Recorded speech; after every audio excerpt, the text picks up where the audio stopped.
오직 성경 말씀이 힘이다. 제목으로 말씀에 대해서 좀 같이 생각해 보고자 합니다. 말씀으로 만족할 수 없다면, 말씀으로 충분하지 않다면 어떤 것으로도 만족할 수 없고 어떤 것으로도 충분할 수 없습니다. 말씀이 힘이 되지 않는다면 어떤 것도 힘이 될 수 없습니다. 어떤 권위도 말씀의 권위를 앞설 수 없습니다. 어떤 힘도 능력도 말씀의 권위를 앞설 수 없습니다. 말씀의 권위가 아닌 다른 어떤 권위가 말씀 위에 서려고 한다면 그것은 결코 하나님께로부터 나온 것이 아닙니다. 어떤 능력도, 어떤 권위도, 어떤 지위도, 어떤 은사도 말씀을 능가할 수 없습니다. 예수 그리스도는 태초부터, 영원 전부터 하나님과 함께 계셨던 말씀이셨습니다. 이 말씀이 육신을 입고 우리 구원을 위해 세상에 나타나셨습니다. 우리는 말씀이신 하나님께서 육신을 입고 그 몸에 우리의 죄를 정하시고 십자가 위에서 뿌리신 희생의 피로 하나님의 자녀로 거듭났습니다. 요한복음 1장 1절에 태초에 말씀이 계시니라. 이 말씀이 하나님과 함께 계셨으니 이 말씀은 곧 하나님이시니라. 여기 말씀은 기록된 말씀, 성경을 말하는 것이 아닙니다. 성육신 전에 하나님과 함께 계셨던 본질상 하나님이셨던 예수 그리스도를 의미합니다.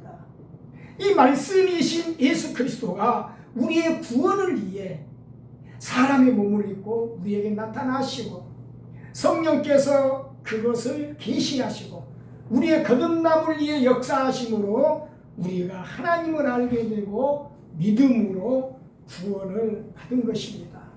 베드로전서 1장 23절에서 25절을 보겠습니다. 너희가 거듭난 것은 썩어질 씨로 된 것이 아니요 썩지 아니할 씨로 된 것이니 살아있고 항상 있는 하나님의 말씀으로 되었느니라. 그러므로 모든 육체는 풀과 같고 그 모든 영광은 풀의 꽃과 같으니 풀은 마르고 꽃은 떨어지되 오직 주의 말씀은 세세토록 있도다 하였으니 너희에게 전한 복음이 곧 이 말씀이니라. 여기 우리를 거듭나게 하시고 세세토록 있는 말씀은 태초에 하나님과 함께 계시다가 육신을 입고 나타나신 예수 그리스도이십니다. 이 말씀이신 하나님, 육신을 입고 나타나신 예수 그리스도를 계시하고 설명하고 증거하고 확증하고 있는 말씀이 우리가 갖고 있는 기록된 말씀, 성경인 것입니다. 요한복음 5장 39절에 너희가 성경에서 영생을 얻는 줄 생각하고 성경을 연구하거니와 이 성경이 곧 내게 대하여 증거하는 것이라. 성경에 기록된 모든 말씀은 예수 그리스도에게 집중되어 있습니다. 그러므로 성경을 떠나서는 유일하신 참 하나님과 우리를 구원하사 우리의 구주가 되신 예수 그리스도를 알 수가 없습니다. 우리는 기록된 말씀, 성경을 통해서만 예수 그리스도를 알 수 있습니다. 다른 어떤 정보를 가지고 다른 어떤 자료를 가지고 하나님을 알고 예수를 알고 믿을 수 있다고 가르치는 것은 다 가짜입니다. 우리는 오직 성경을 통해서만 바른 믿음 위에 우리 삶을 세울 수 있습니다. 우리로 하여금 그의 충만한 임재 안에서 변화와 거룩함과 온전한 순종의 삶을 살게 하시고 복음의 증인으로 살게 하려고 부활하신 예수님께서 보내신 분이 있습니다. 그분이 누구일까요? 바로 보혜사 성령이십니다. 요한복음 15장 26절에 내가 아버지께로부터 너희에게 보낼 보혜사 곧 아버지께로부터 나오시는 진리의 성령이 오실 때에 그가 나를 증언하실 것이에요. 보혜사 성령은 우리에게 진리를 가르치고 권능을 주어서 복음의 증인으로 살게 하려고 오셨습니다.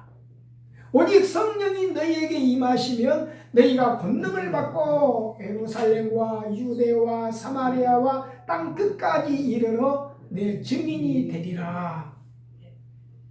성령은 기록된 말씀을 통해서 역사하십니다. 말씀은 성령께서 휘두르시는 검입니다.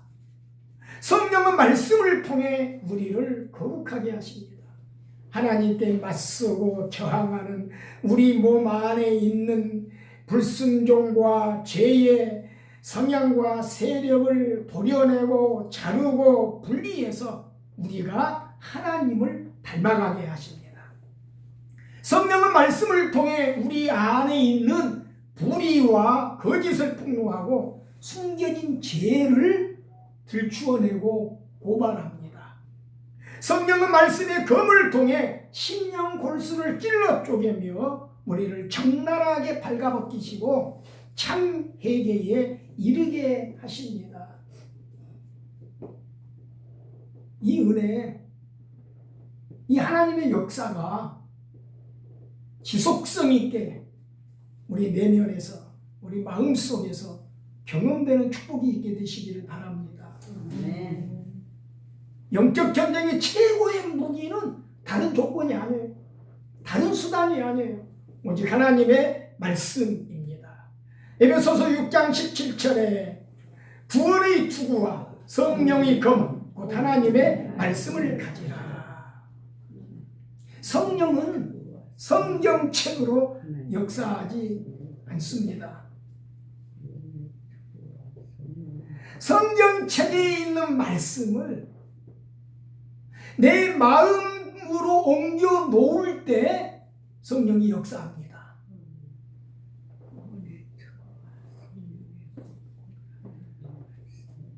참 예전에 중국 중산에서 목회할 때 한 집사님이 계셨는데 얼토당토 않는 말을 모임에서 하는 거예요. 꿈에 예수님을 만나려면 성경책을 배우고자 하면 된다. 하나님의 지혜를 얻으려면 성경을 품에 끌어안고 자면 된다. 이거 말씀이 신앙이 아닙니다. 이거 미신이죠.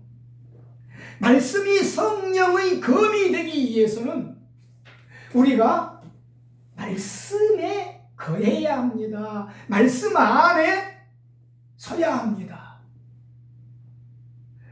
말씀이 내 내부에 차곡차곡 뿌리를 내리고 쌓여져야 합니다. 말씀 위에 뿌리를 내리고 말씀 위에 굳건하게 세워질 때에 성령께서 생명과 능력이 되게 하시는 역사가 우리에게 베풀어지게 되는 것입니다. 말씀이 우리 영혼을 밝게 합니다. 말씀이 우리 영혼을 순결하게 합니다. 말씀이 우리 마음의 눈을 밝게 합니다. 말씀이 무둔함을 지혜롭게 합니다. 말씀이 마음에 깊이 쌓일수록 분별의 능력이 강해집니다. 말씀이 표준입니다. 말씀이 잣대입니다. 말씀은 우리를 책망합니다. 말씀은 우리에게 경고합니다.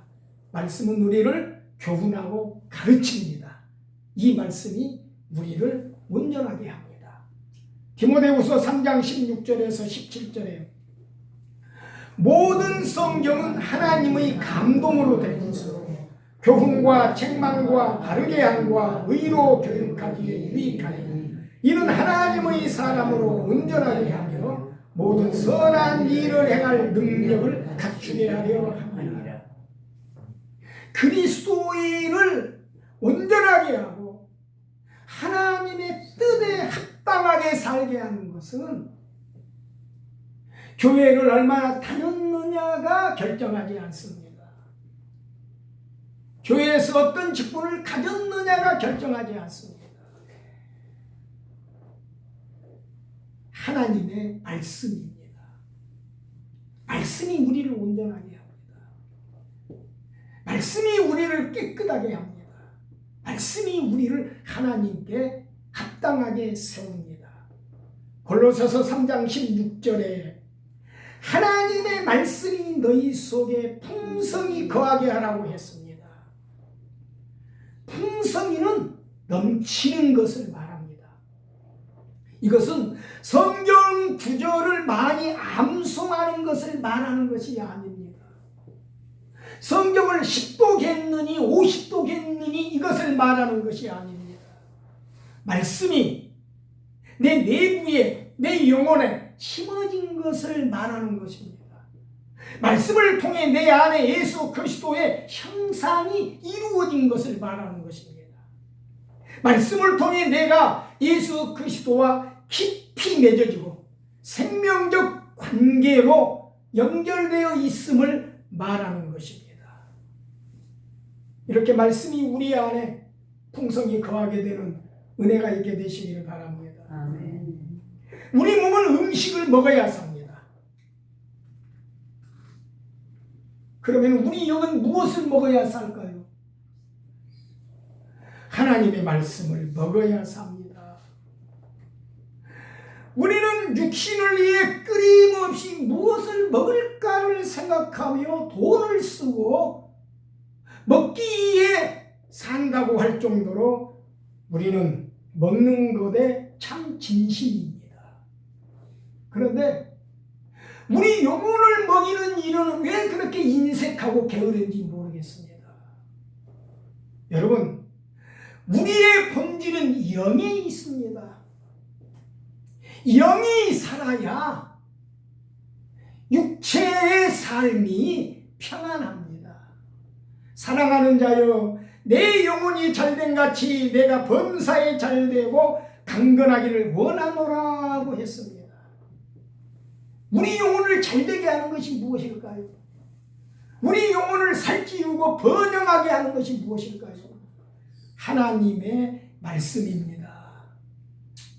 세상을 초월한 하나님의 평강이 마음을 채우고 하나님의 생명이 우리 마음의 생각과 사고를 내 안에 형성할 때에 우리는 헛된 것에 인생을 낭비하지 않습니다. 참된 길을 가고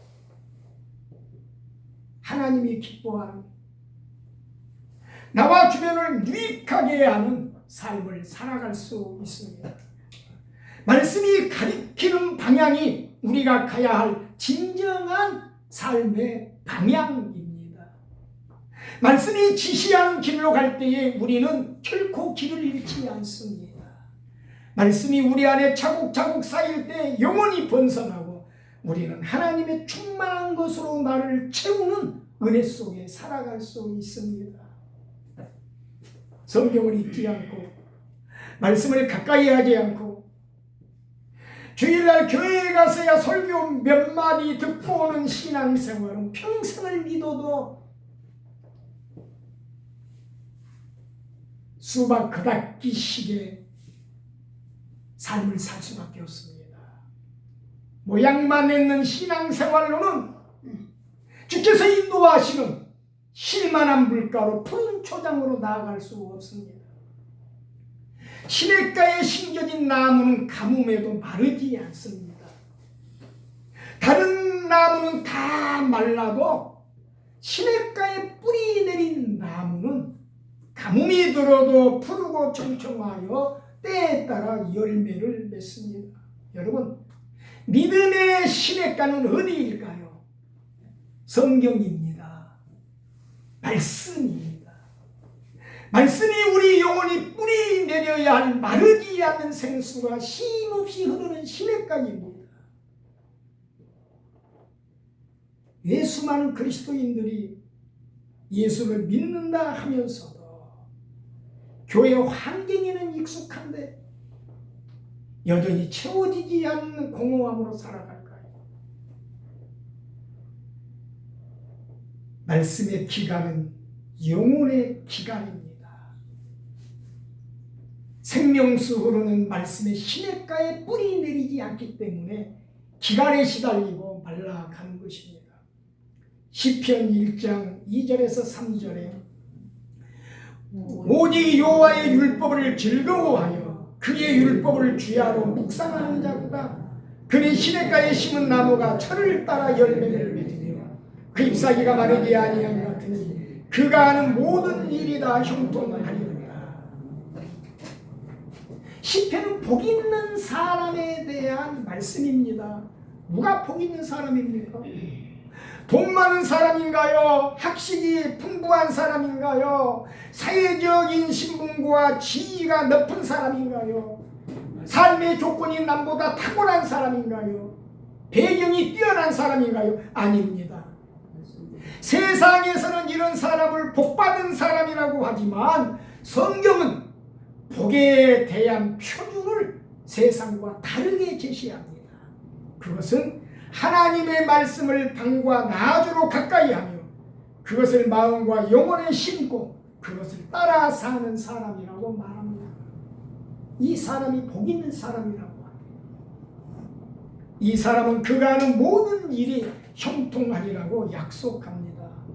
요한복음 15장 7절에 너희가 내 안에 거하고 내 말이 너희 안에 거하면 무엇이든지 원하는 대로 구하라 그리하면 이루리라. 너희가 내 안에 거하면 내 말이 너희 안에 거하면 무슨 말씀인가요? 그리스도 안에서 말씀과 내가 연합함을 말합니다. 하나됨을 말합니다. 그리스도 예수 안에서 말씀과 내가 연합하고 하나됨이 이루어지면은 우리가 구하는 것이 무엇이든지 이루어질 것이라고 말씀합니다. 여러분, 왜 우리의 기도가 응답이 없을까요? 육체를 살찌우는 데 진심이면서 영을 먹이고 육택하게 하는 일에는 게으르고 인색하고 불성실하기 때문입니다. 진짜 우리가 관심을 쏟고 웃어내야 할 일에는 등한시하고 우리는 육체에 얽매여서 살아가기에 바쁩니다. 성경은 분명하게 말합니다. 로마서 8장에 육신의 생각은 사망이요 영의 생각은 생명과 평안이니라. 육신의 생각은 사망이요. 여기 사망이라 하면 영원한 죽음, 즉 지옥을 의미하지만 이 사망은 살아있는 삶에도 심대한 악영향을 미칩니다. 왜냐하면 사망의 세력이 왕노릇하기 때문입니다. 죽음의 세력, 사망의 세력이 지배하고 거기에 끌려다니면 종노릇하는 삶을 살아갈 수밖에 없습니다. 여러분, 지옥은 죽어서만 가는 곳이 아닙니다. 이 세상에서도 현실적인 삶에서도 지옥은 역사합니다. 그 이런 말 하잖아요. 죽지 못해 산다. 죽지 못해 사는 분 계시나요? 여러분, 죽지 못해 사는 삶, 그것이 어디 사는 삶인가요? 좌절과 절망, 상처와 고통, 다툼과 싸움, 미움과 원망, 탐욕과 중독, 술과 우울증, 가난과 결핍에 지치고 피곤한 환경, 질병과 소외, 방탕과 방황, 속이고 속이는 덕과 함정에 빠져 허우적대고 저녁에 한숨으로 잠들고 아침에 한숨으로 깨어나는, 여러분, 이게 지옥 아닌가요?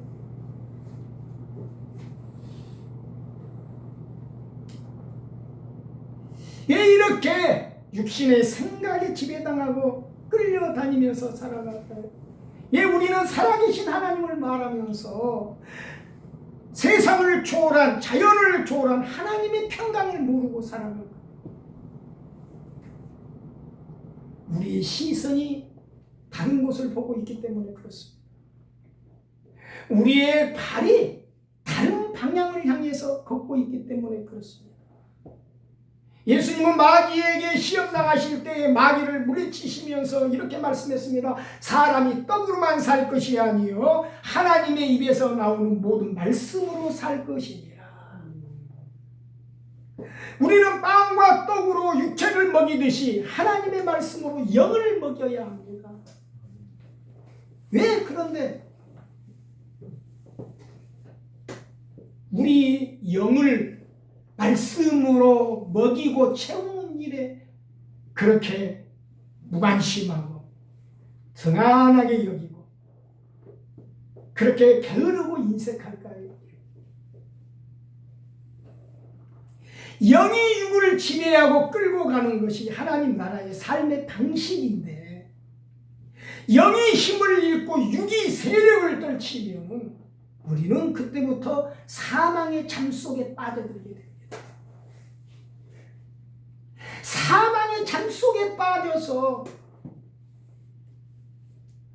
주일이면 교회 와서 활동을 하고 예배를 드리고 교제를 하고 설교를 들어도 일어나지를 못합니다. 주일 예배는 중요하죠. 주일 성수는 양보할 수 없죠. 그렇지만 여러분, 내 삶 속에서 하나님의 말씀으로 내 영을 먹이는 삶에 충성해야 됩니다. 신실해야 됩니다.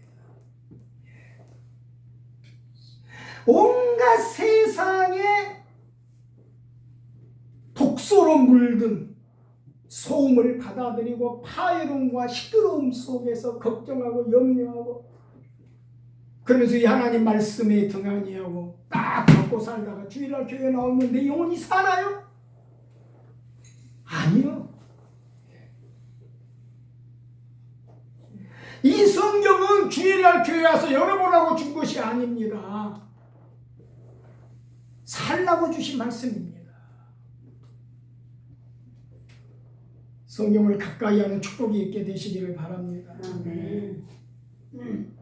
성경은 신앙생활의 액세서리가 아닙니다. 그것은 읽어도 되고 안 읽어도 되는 치사 선택의 도구가 아닙니다.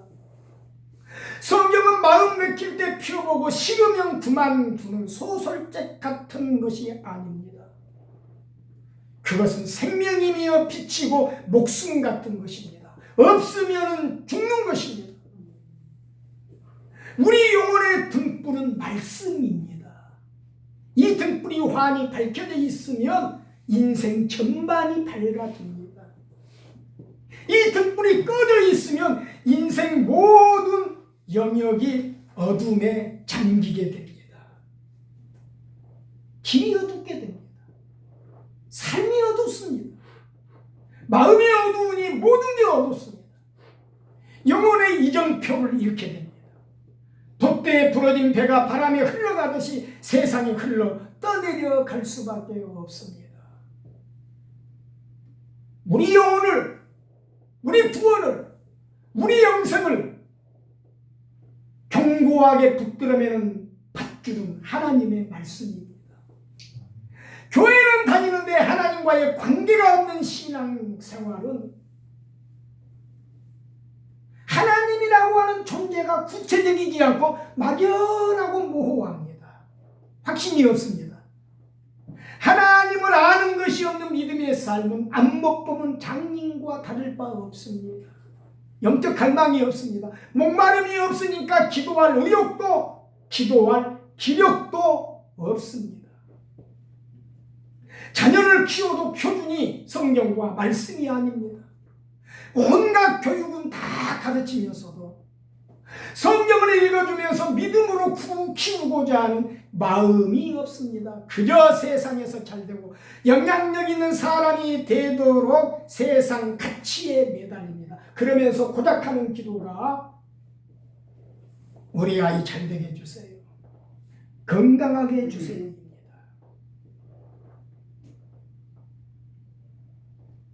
성경은 디모데는 어려서부터 그의 애할머니와 어머니를 통해 성경을 알았다고 기록하고 있습니다. 그는 어려서부터 영적으로 눈을 뜬 하나님을 아는 믿음의 사람으로 성장했습니다. 그는 어려서부터 말씀으로 준비된 믿음의 사람이었습니다.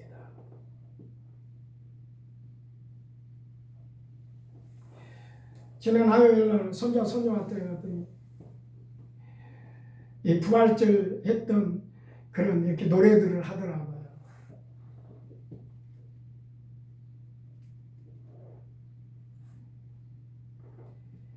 부활절의 소품이 아이들을 부활의 생명으로 이끌지 않습니다. 오히려 잘못된 영향을 미칩니다. 성탄절날 하면 아이들이 뭘 생각해요? 선물 받는 거예요. 멀리 갈 필요도 없어. 우리 애들부터 그러는데. 부활절 하면 뭐 하는 날이에요? 계란 먹는 날이야. 누가 그렇게 가르쳤어요? 교회가 그렇게 가르쳤어요. 누가 이런 잘못된 신앙관을 심어줬어요? 교회가 그렇게 심어줬어요. 말씀을 알게 해야 됩니다. 말씀이 표준이 되게 해야 됩니다. 성경과 말씀이 표준이 되지 않으면 하나님을 아는 확고한 믿음과 지식이 없습니다. 결국 그 신앙은 미신 수준으로 전락할 수밖에 없습니다. 구원이 무엇이냐? 영생이 무엇이냐? 신앙생활이 무엇이냐? 교회가 무엇이냐? 성경은 말합니다. 요한복음 17장 3절에 영생은 유일하신 참 하나님과 그의 보내신 자 예수 그리스도를 아는 것입니다. 여기 안다는 말은 기네스코라는 말인데 정보로 아는 게 아니에요. 이론으로 아는 것을 말하는 게 아닙니다. 하나님과의 관계 안에서 인격적으로 말씀을 통해 하나님을 생명으로 하는 걸 말하는 거예요. 이게 우리 안에 심어져야 돼요. 이게 우리 안에 풍성해져야 돼요. 그래야 하나님이 원하는 방향으로 갈 수 있어요. 성경을 알고 하나님을 알고 하나님의 뜻을 아는 것이 신앙생활이고 믿음의 삶입니다. 그리고 그 안에 생명이 있습니다. 잠언서 4장 20절에서 22절에 내 아들아 내 말에 주의하며 내가 말하는 것에 내 귀를 기울이라. 그것을 내 눈에서 따라하지 말게 하며 내 마음속에 지키라. 그것은 얻는 자에게 생명이 되며 그의 온 육체의 건강이 됨이니라. 여러분, 눈으로 귀로 하나님의 말씀을 떠나지 말고 그것을 마음에 새겨라. 그것을 얻는 자가 생명을 얻고 그 온 육체의 건강이 된다. 우리는 지속적으로 말씀을 내 온 영과 몸에 채워야 되고 그것이 삶의 내용을 형성해 나가야 합니다. 그것이 나이고 그것이 내 삶이고 그것이 나라고 하는 내 존재를 특징 지어야 합니다. 세상과 다르게, 세상 가치와 다르게, 세상이 보는 시선과 다르게, 세상이 살아가는 방식과 다르게 하나님의 말씀으로 사는 내 존재를 특징 지어야 합니다. 거기에 생명이 있습니다. 거기에 내 온 육체의 건강, 즉 회복과 내 삶, 내 인생의 안정과 평화와 형통이 있습니다. 말씀은 장식품이 아닙니다. 말씀은 예배의 도구가 아닙니다. 말씀은 예배 자체입니다. 너희가 예배하려면 말씀과 성령으로 예배하라고 예수님 말씀했습니다.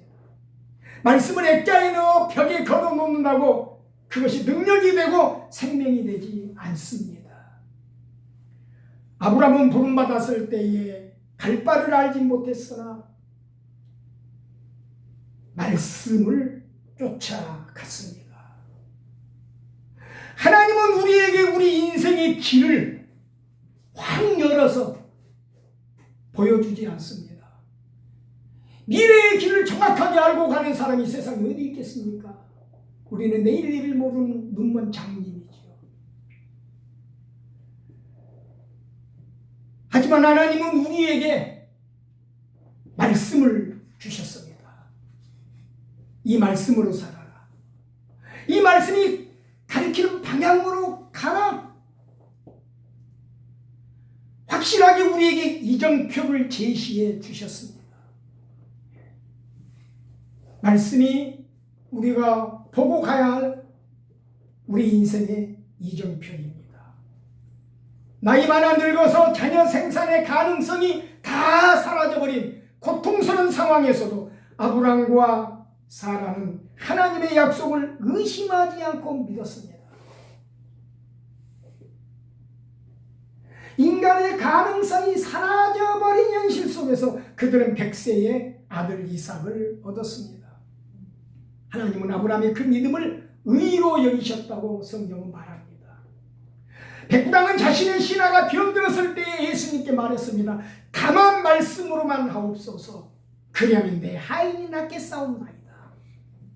백부장은 말씀을 추워도 의심 없이 신뢰했습니다.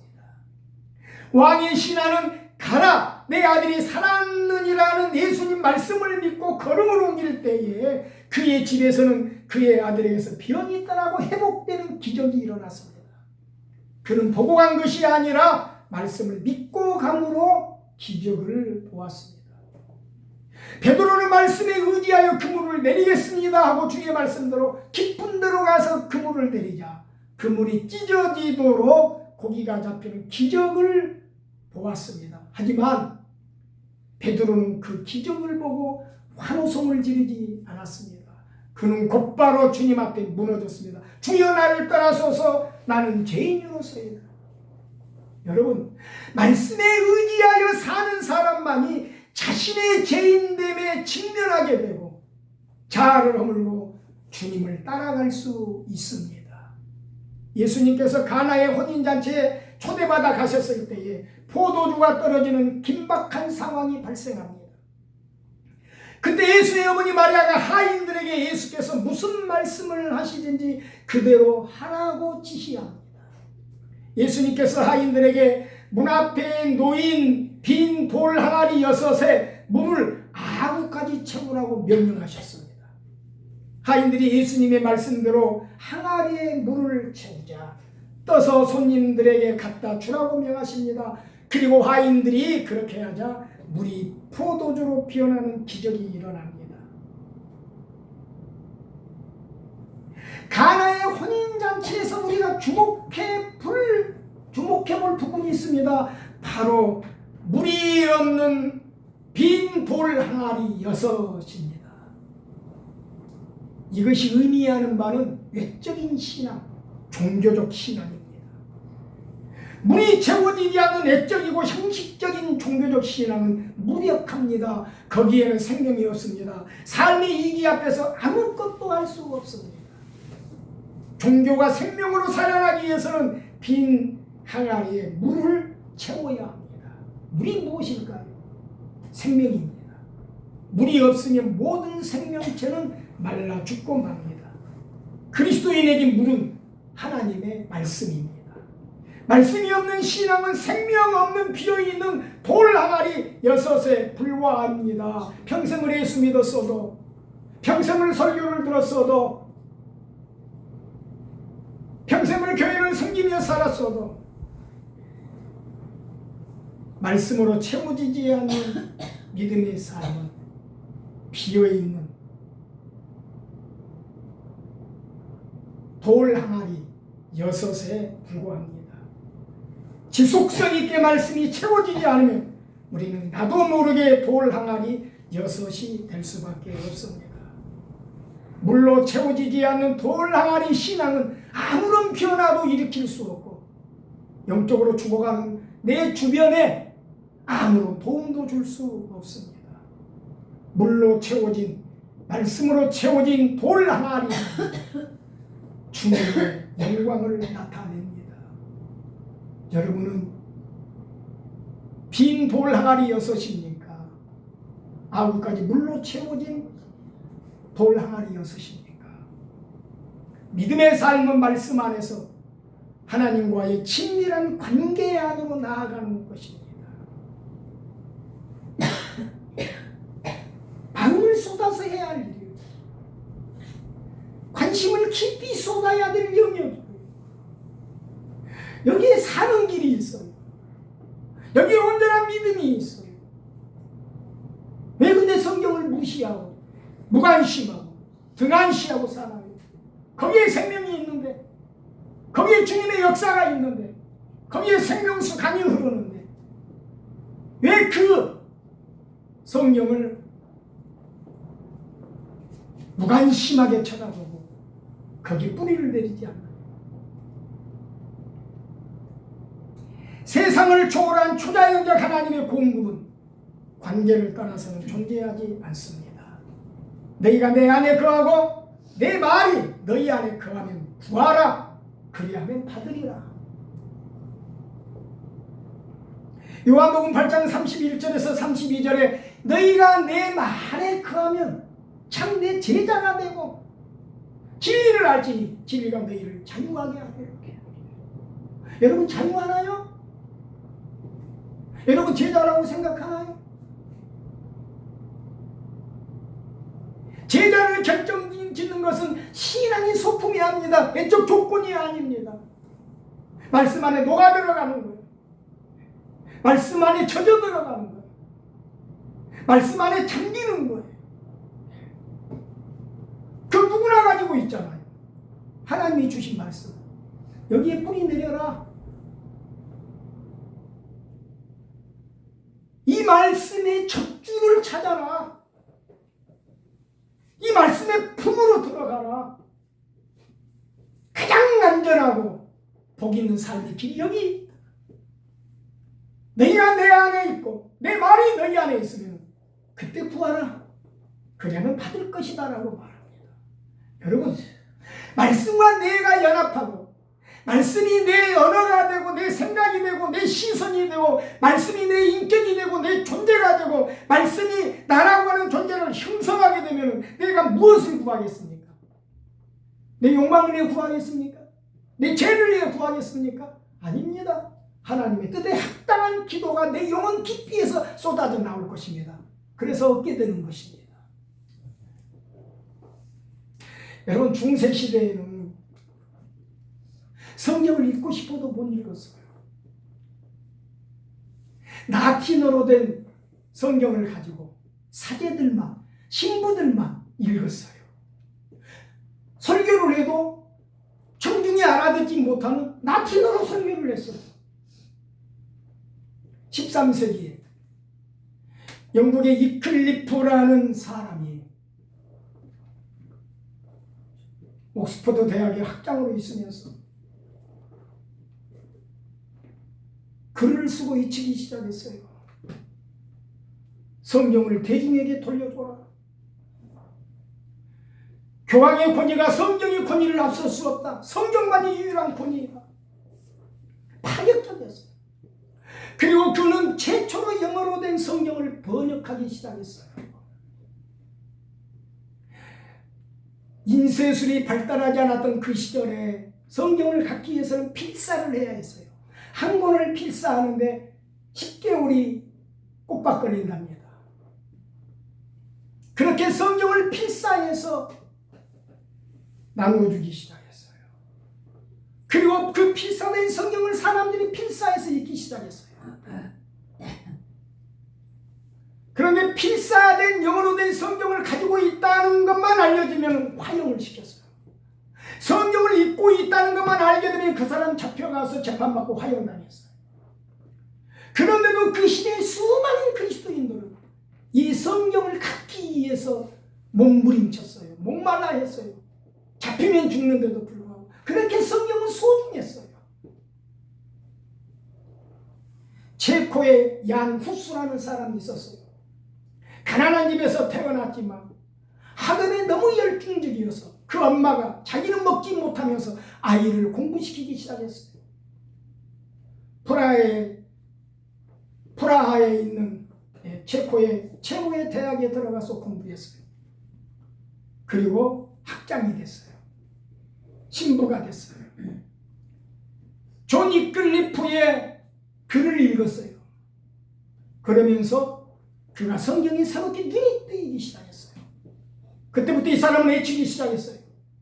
그러자 수많은 사람들이, 말씀에 못 말았던 사람들이 그가 설교하는 자리로 모여들기 시작했어요.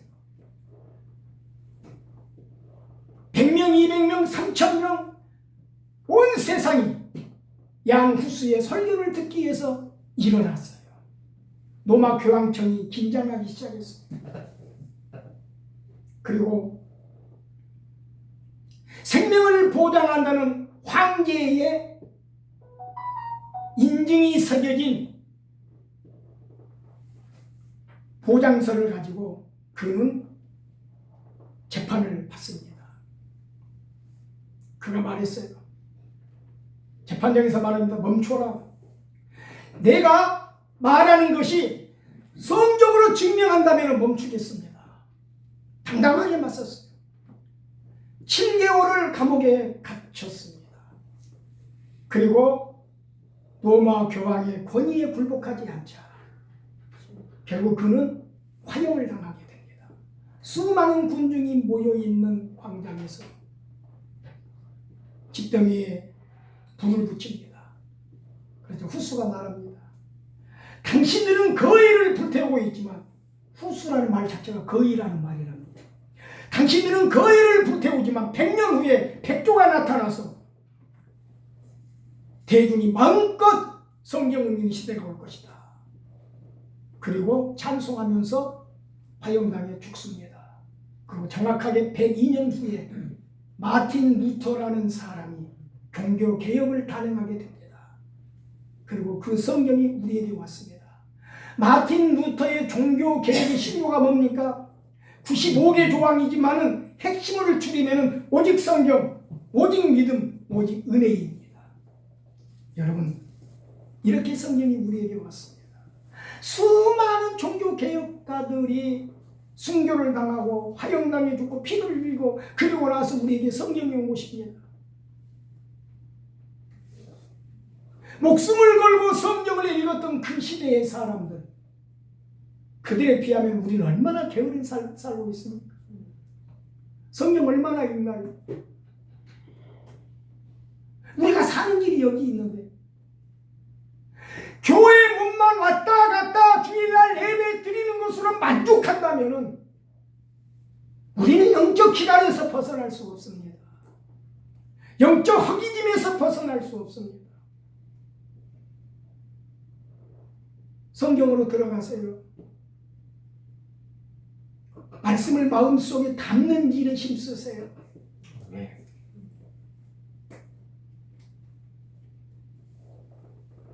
그래 우리가 삽니다. 오직 성경으로 말씀이 힘입니다. 말씀이 힘이 되는 삶을 삽시다. 배고픈 사람이 음식을 찾듯이 말씀에 허기져서 직장에서도 틈나면 한 구절이라도 읽어보려고 하고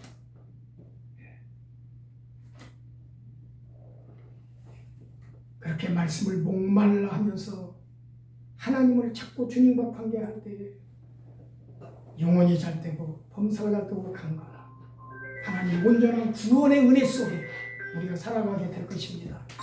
그래서 기도하겠습니다.